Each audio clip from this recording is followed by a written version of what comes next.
సలసల మరిగే నెత్తురు తనది సామాన్యుడుగాడే దడ దడ మెరిసే పిడుగై అడుగై అన్నొస్తున్నాడే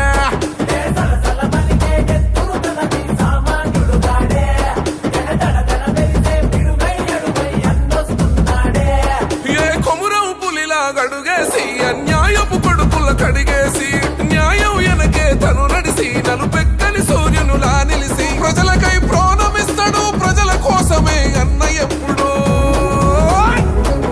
కొదమ సింహము రాత చై కొట్టి పదరా